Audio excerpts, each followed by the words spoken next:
Hello viewers, I hope all you are doing great. Viewers, आज की इस video में मैं आपको बताने वाला हूं कि बीएस इंग्लिश करने के बाद आप क्या क्या कर सकते हैं। अगर आपके पास बीएस इंग्लिश की डिग्री है तो उसको हासिल करने के बाद आप कौन सी फील्ड में जा सकते हैं। आपका जो फाइनेंशियली या इकोनॉमिकली या प्रैक्टिकल फील्ड में बीएस इंग्लिश करने का क्या फ़ायदा है।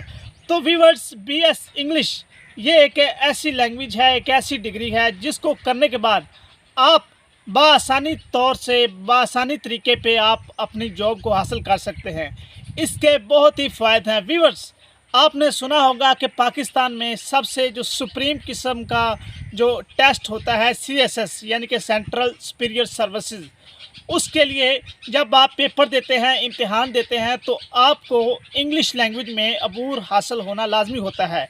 यानी कि अगर आप इंग्लिश लैंग्वेज पे ग्रिप रखते हैं तो उसके तमाम पेपर्स जो 12 पेपर होते हैं उनको इंग्लिश ज़बान में ही आपने अटैम्प्ट करना होता है। और अगर आपने बीएस इंग्लिश की डिग्री ली हुई है और आपकी बीएस इंग्लिश डिग्री में काफ़ी ज़्यादा ग्रिप है, बोल चाल स्पीकिंग राइटिंग में ग्रिप है, तो सीएसएस करने में आपको काफ़ी ज़्यादा आसानी होती है।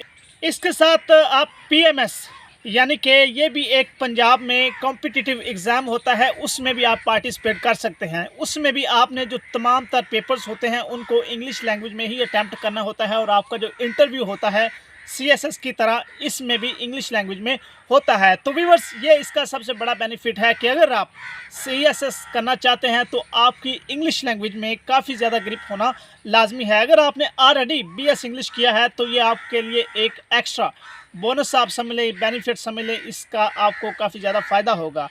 अब हम आगे चलते हैं कि इसके बाद अगर हम सीएसएस नहीं करते, पीएमएस नहीं करते, तो इसके अलावा हम बीएस इंग्लिश की डिग्री करने के बाद क्या कर सकते हैं। तो व्यूअर्स, बीएस इंग्लिश की डिग्री करने के बाद आप टीचिंग कर सकते हैं किसी गवर्नमेंट इंस्टीट्यूट में, कॉलेज में, यूनिवर्सिटी में या स्कूल में। अदरवाइज़ अगर आप किसी गवर्नमेंट इंस्टीट्यूट में आप काम नहीं कर सकते तो आप किसी प्राइवेट कॉलेज, स्कूल या यूनिवर्सिटी में टीचिंग कर सकते हैं। इसके बाद हम आ जाते हैं कि जो बंदा बीएस इंग्लिश की डिग्री कैरी करता है और उसकी इंग्लिश स्पीकिंग में काफ़ी ज़्यादा ग्रिप है, तो वो कॉल सेंटर जहां कस्टमर को सर्विसेज प्रोवाइड की जाती हैं, उनको सर्विसेज के मतलब इंफॉर्मेशन दी जाती है, वहाँ भी काफ़ी ज़्यादा जॉब्स अपॉर्चुनिटी होती हैं बीएस इंग्लिश करने वाले स्टूडेंट्स के लिए।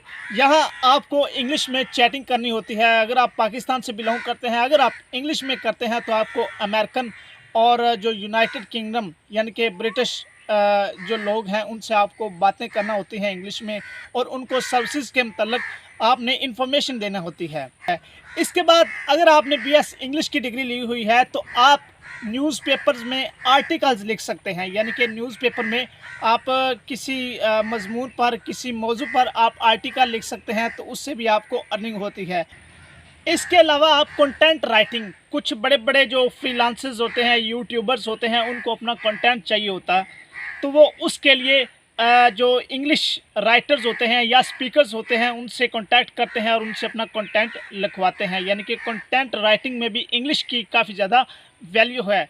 इसके अलावा आप किसी न्यूज़ चैनल या किसी सोशल मीडिया प्लेटफॉर्म के साथ कनेक्ट होके उनसे रब्ता करके आप किसी भी तरह की अच्छी कोई जॉब अपॉर्चुनिटी ढूंढ सकते हैं। तो व्यूअर्स, मेरे सारे इस मौजू का जो लुब्बे लुबाब वो ये है कि अगर आपने बीएस इंग्लिश किया हुआ है तो आप पाकिस्तान में रहते हुए बीएस इंग्लिश की डिग्री लिए हुए आप भूखे नहीं मरते, आपको एक अच्छा रोज़गार मिल सकता है।